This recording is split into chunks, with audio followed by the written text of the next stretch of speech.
ರಮೇಶ್ ಕತ್ತಿ ಅವರು ಬಹಳ ವರ್ಷದಿಂದ ಡಿಸಿಸಿ ಬ್ಯಾಂಕ್ ನಿರ್ದೇಶಕರಾಗಿದ್ದರು. ಅವರು ಚುನಾವಣೆ ಮಾಡುವವರೇ. ನಮ್ಮ ಪೆನ್ನಲ್ನಿಂದಲೂ ಅಭ್ಯರ್ಥಿ ಸ್ಪರ್ಧೆ ಮಾಡುತ್ತಾರೆ ಎಂದು ಶಾಸಕ ಬಾಲಚಂದ್ರ ಜಾರಕಿಹೊಳಿ ಹೇಳಿದರು. ಗುರುವಾರ ಹುಕ್ಕೇರಿಯಲ್ಲಿ ಸುದ್ದಿಗಾರರೊಂದಿಗೆ ಮಾತನಾಡಿದ ಅವರು, ಅಣ್ಣಾ ಸಾಹೇಬ್ ಜೊಲ್ಲೆ ಹಾಗೂ ನಾವು ಸೇರಿಕೊಂಡು ನಾವು ಚುನಾವಣೆ ಮಾಡುತ್ತೇವೆ. ಅಣ್ಣಾ ಸಾಹೇಬ್ ಅವರು ನಿಪ್ಪಾಣಿಯಲ್ಲಿ ಚುನಾವಣೆ ಮಾಡ್ತಿದ್ದಾರೆ ಎಂದರು. ಚನ್ನರಾಜ ಹಟ್ಟಿಹೊಳಿ ಡಿಸಿಸಿ ಬ್ಯಾಂಕ್ ಕನದಿಂದ ಹಿಂದೆ ಸರಿದಿರುವ ಪ್ರಶ್ನೆಗೆ ಉತ್ತರಿಸಿದ ಅವರು, ಜಿಲ್ಲಾ ಉಸ್ತುವಾರಿ ಸಚಿವ ಸತೀಶ್ ಜಾರಕಿಹೊಳಿ ಹಾಗೂ ಚನ್ನರಾಜ ಹಟ್ಟಿಹೊಳಿ ಅವರ ಸಂಧಾನ ಮಾಡಿರುವ ಬಗ್ಗೆ ನನಗೆ ಗೊತ್ತಿಲ್ಲ ಎಂದರು. ರಾಹುಲ್ ಜಾರಕಿಹೊಳಿ ಅವರು ಡಿಸಿಸಿ ಬ್ಯಾಂಕ್ ಸ್ಪರ್ಧೆ ಬಗ್ಗೆ 3-4 ದಿನದಲ್ಲಿ ಸ್ಪಷ್ಟವಾಗಿ ತಿಳಿದು ಬರಲಿದೆ. ಲಕ್ಷ್ಮಣ್ ಸವದಿ ಅವರಿಗೂ ನಮ್ಮ ಗ್ರೂಪ್ಗೆ ಬನ್ನಿ ಎಂದು ಹೇಳಿದರೂ ಬರಲಿಲ್ಲ. ಅದರಿಂದ ಅಥಣಿ ಕಾಗವಾಡದಲ್ಲಿ ನಾವು ಅಭ್ಯರ್ಥಿ ಹಾಕುವುದಿಲ್ಲ. ಅದರ ಬಗ್ಗೆ ಹೆಚ್ಚು ಆಸಕ್ತಿ ತೋರಿಲ್ಲ. ಡಿಸಿಸಿ ಬ್ಯಾಂಕ್ ಅಧ್ಯಕ್ಷ ಉಪಾಧ್ಯಕ್ಷರನ್ನಾಗಿ ಲಿಂಗಾಯತ ಸಮುದಾಯದವರನ್ನೇ ಮಾಡುತ್ತೇವೆ ಎಂದರು.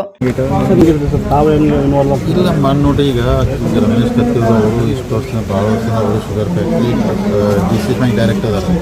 ಸೊ ಅವರು ಪ್ರಯತ್ನ ಮಾಡೋದು, ನಾವು ಮಾಡವ್ರೆ. ರಾಜೇಂದ್ರ ಪಾಟೀಲ್ ಹೊಸ ಕ್ಯಾಂಡಿಡೇಟು, ಸೊ ಒಳ್ಳೆ ಅಭ್ಯರ್ಥಿ ಅದಪ್ಪ, ಓಟ್ ಕೊಡ್ಲತ್ತೆ.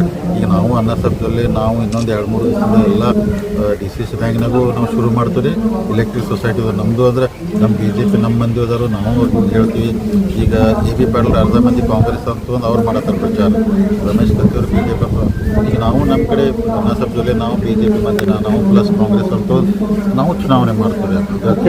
ABದು ಮಾಡ್ತೀವಿ, ಇಲೆಕ್ಷನು ಡಿಸಿಸಿ ಬ್ಯಾಂಕ್ದು ಮಾಡ್ತೀವಿ. ಸತೀಶ್ ಜಾರಕಿಹೊಳಿ ಅವ್ರು ಮಾತ್ರ ಇಲ್ಲಿ ಮಾಡ್ತಾ ಇದ್ದಾರೆ, ಇನ್ನೂ ಬರ್ತೀನಿ ನಂತರ ಜೊಲ್ಲೆಯವ್ರು ಬರ್ತಾ ಇಲ್ಲ ಅಂತ ಹೇಳ್ತಾರೆ. ಬರ್ತಾ ಇಲ್ಲ ಅಂದರೆ ಅನ್ನ ಸಬ್ ಜೊಲ್ಲೆಯವ್ರು ನಿಪ್ಪಾನೆಗೆ ಅವ್ರದ್ದು ಬ್ಯಾಂಕ್ ಎಲೆಕ್ಷನ್ ಐತೆ, ಅಲ್ಲೈತಿ. ನಂದು ಯರಗಟ್ಟಿ ಸೌದತ್ತಿ ನಾಳೆ ನಾಡ್ದಾಗ ಅಲ್ಲೊಂದು 2 ಕೆಲಸ ಅವು ಮುಗಿದ ನಂತರ ಫ್ರೀ ಆದ ನಂತರ 6 ಶಿಕ್ಷಕರ ದಿನಾಚರಣೆ ಮುಗಿಸ್ಕೊಂಡು ನಾವು ಡೆಫಿನೆಟಾಗಿ ಹುಕ್ಕೇರಿಯಲ್ಲಿ ವಿದ್ಯುತ್ ಸಹಕಾರಿ ಸಂಘ ಚುನಾವಣೆ ಮತ್ತು ಡಿಸಿಸಿ ಬ್ಯಾಂಕ್ ಎರಡೂ ಸೀರಿಯಸ್ ಆಗಿ ಮಾಡ್ತೀವಿ. ಇನ್ನು ಜನ ದೇವರ ಆಶೀರ್ವಾದ ಯಾಕೆ ಮಾಡ್ತಾರೆ ಅವ್ರ ಚನ್ನರಾಜ ಹಟ್ಟಿಹೊಳಿ ಅವರು ಕಣದಿಂದ ನಿಲ್ಲಿಸಲಿಕ್ಕೆ ಏನು ಕಾರಣ? ಅದು ಸತೀಶ್ ಉಸ್ತುವಾರಿ ಮಂತ್ರಿ ಅವರು ಸತೀಶ್ ಜಾರಕಿಹೊಳಿ ಅವರು, ಚನ್ನರಾಜ ಹಟ್ಟಿಹೊಳಿ ಅವರು ಏನೇನೋ ಡಿಸ್ಕಸ್ ಮಾಡಿದ್ದಾರೆ. ಅಂದರೆ ಏನು ಡಿಸ್ಕಸ್ ಮಾಡಿದಾರು ಏನಾಗಿದೆ ನಾವು ಪೂರ್ತಿ ಗೊತ್ತಿಲ್ಲ. ಚನ್ನರಾಜ ಹಟ್ಟಿಹೊಳಿ ಅವರು ಯಾಕಂದ್ರೆ ಉಸ್ತುವಾರಿ ಮಂತ್ರಿ ಅವ್ರು ಏನು ಹೇಳಿದಾರೆ ಆ ಪ್ರಕಾರ ನಾವು ಬಂದವರು ಹಿಂಗೆ ತಗೊಂಡು ತೇರು. ಸೊ ಅವ್ರವ್ರ ಮಧ್ಯದಲ್ಲಿ ಏನು ಚರ್ಚೆ ಆಗಿ ಯಾಕೆ ಅಂದ್ರೆ ನೋಡೋಣ. ಈಗ ಯಾಕಂದ್ರೆ 2-3 ದಿವಸನಾಗ ಗೊತ್ತಾಗ್ತೈತೆ. ಯಾಕಂದ್ರೆ ಅಲ್ಲಿ ಒಂದು ಸಭೆ ಅವರು ಬೆಳಗಾವಿ BJP ತಾಲೂಕಿದೆಲ್ಲ ಮಂದಿ ಮೀಟಿಂಗ್ ಕರೆದು ಅಲ್ಲಿ ಸತೀಶ್ ಜಾರಕಿಹೊಳಿ ಅವರು ಯಾರ ಹೆಸರು ನಿರ್ಮಾಣ ಅಂತಾರೋ ಅವ್ರ ಹೆಸರು 2-3 ದಿವಸ 4 ದಿವಸ ಬೆಳಗಾವಿ ತಾಲೂಕದ ಕ್ಯಾಂಡಿಡೇಟ್ ಬಗ್ಗೆ ಕ್ಲಾರಿಟಿ ಬಂದ್ಬಿಡ್ತಾರೆ. ಸೌದಿ ಅವ್ರು ತಮ್ಮ ಜೊತೆಗೆ ಬರ್ತಾರೆ ಅಂತ ಹೇಳಿದ್ರು ಸರ್, ಎಲ್ಲೋ ಕಾಣ್ತಾ ಇಲ್ಲ ಸರ್. ಯಾಕೋ ನಿಮ್ಗೆ ಅವ್ರಿಗೆ ಏನು ಮತ್ತೇನಾದ್ರು ಇಲ್ಲ ಹೇಳಿ ಮೊದಲು ಜಾರಕಿಹೊಳಿ ಅವರು ಹೋಗಿ ಈಗ ಮೊದಲೆಲ್ಲ ಒಂದು ಗ್ರೂಪ್ ಮಾಡ್ಕೊಂಡು ಹೊಂಟಿದ್ವಿ. ನಾನು ಲಕ್ಷ್ಮಣ್ ಸವದಿ ಅವ್ರಿಗೆ ಏನು ನೀವು ಬಂದು ಒಂದು 2-3 ಕಡೆ ಬಂದುಬಿಟ್ರೆ ಕ್ಲಾರಿಟಿ ಬಂದಿದ್ದ ಅವರು ಎಲ್ಲಿ ರಾಯಬಾಗು ಬರಲಿಲ್ಲ, ನಿಪ್ಪಾಣಿಗೆ ಬರಲ್ಲ, ಕಿತ್ತೂರು ಬೈಲು ಅವರು ಮುಗಾದವರು ಚಿದಾನಂದ ಸೌದಿ ಅವರು ಬಂದಿಲ್ಲ, ಹಂಗಾಗಿ ಅವರು ಬರಲಿಲ್ಲ. ಸೊ ಅವರು ಈಗಂದ್ರೆ ಅವ್ರು ಬೆಳಗ್ಗೆ ಅಥಣಿ ಕಾಗವಾಡ ಏನು ಮಾಡ್ತಿದ್ರು, ನಾವು ಅಥಣಿ ಕಾಗವಾಡ ಕಡೆ ಆ ಕಡೆ ತಲೆನ ಹಾಕಿದ್ವಿ. ಅಥಣಿ ಕಾಗವಾಡ ತಮ್ಮ ಕ್ಯಾಂಡಿಡೇಟ್ ನಮ್ದು ಯಾವುದೂ ಇಲ್ಲ. ಶ್ರೀನಿವಾಸ್ ಪಾಟೀಲ್ ಅಲ್ಲ, ಅದು ರಮೇಶ್ ಜಾರಕಿಹೊಳಿ ಇದ್ದಾರೆ. ನಾವು ಜೊತೆ ಅವ್ರು ಚರ್ಚೆನೂ ಮಾಡಿಲ್ಲ. ಸೊ ಅವರೇ ಹೋಗಿ ಸ್ವಯಂ ಘೋಷಣೆ ಮಾಡಿದರು. ನಮ್ಮ ಜೊತೆ ಶ್ರೀಮಂತ್ ಪಾಟೀಲ್ ಅವರು ಸಂಪರ್ಕ ಮಾಡಿದ್ದಾರೆ, ಮಹೇಶ್ ಕುಪ್ಪೇವರು ಮಾಡಿಲ್ಲ. ಈ ಸದ್ಯ ಮಟ್ಟಿಗೆ ನಾವು ಅಥಣಿ ಕಾಗವಾಡ ಬಗ್ಗೆ ಹೆಚ್ಚು ತಲೆ ಕೆಡಿಸೋದಿಲ್ಲ.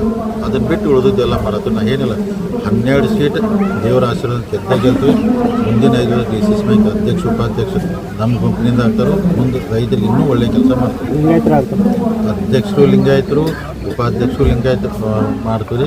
ಅಪೆಕ್ಸ್ ಬ್ಯಾಂಕನ್ನು ಕಳಿಸೋದನ್ನು ಲಿಂಗಾಯತ ಕಳಿಸೋದು ಪ್ಲ್ಯಾನ್ ಮಾಡ್ತೀವಿ. ನಾವು ಮೇಜರ್ ಕಮ್ಯುನಿಟಿ ಲಿಂಗಾಯತ ಸಮಾಜ ಬಿಟ್ಟು ಮಾಡೋದಿಲ್ಲ. ಸುಮ್ಮನೆ ಅದನ್ನೆಲ್ಲ ಹೇಳತ್ತಾರೆ ಈ ಬ್ಯಾಂಕ್ ಹಂಗಾಗ್ತೈತೆ ಅಂತ.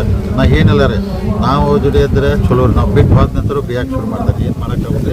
ನಾ ಏನಿಲ್ಲ ಅಧ್ಯಕ್ಷ ಉಪಾಧ್ಯಕ್ಷ ಲಿಂಗಾಯತ ಸಮಾಜ ಮಾಡ್ತೀವಿ, ಚಲೋ ಬ್ಯಾಂಕ್ ನಡೆಸ್ತೀವಿ. ರೈತರಿಗೆ ಇನ್ನೂ ಅವ್ರಿಗಿಂತ ಒಳ್ಳೆ ಕೆಲಸ ಮಾಡೋಕ್ಕೆ ಪ್ರಾಮಾಣಿಕ. Sachin Kamble, KMM Kannada news, Ramanagar.